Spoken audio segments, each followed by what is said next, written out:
partie de sa mémoire collective. C'est autour de la famille, c'est celle de foyer, c'est des parents essentiellement qui sont restés pendant très longtemps malgré parfois qu'ils vivent dans des situations de précarité. Et qu'en fait, c'est des formes de solidarité qui existent. Et après, il y a des aspirations personnelles, en fait, des individus qui ils veulent créer leur propre modèle familial et se séparer de ce modèle traditionnel.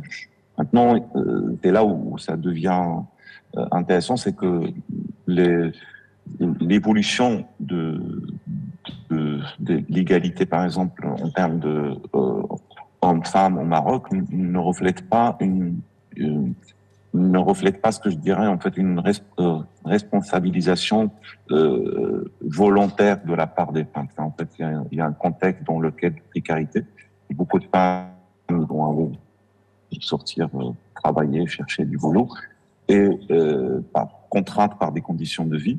Mais il y a aussi un point que mon ami Mehdi vient de soulever, c'est que le taux de divorce en fait qui va augmenter, notamment après la naissance de premier enfant, vient en grande partie aussi parce que la présence de l'enfant, il va permettre à la femme de renégocier des nouveaux rôles au sein du foyer avec une division de travail et de tâches entre l'homme et la femme. C'est ce que l'homme marocain, en partie, il est encore ancré dans un imaginaire familial traditionnel, celui de sa mère qui s'occupe de la maison et tout.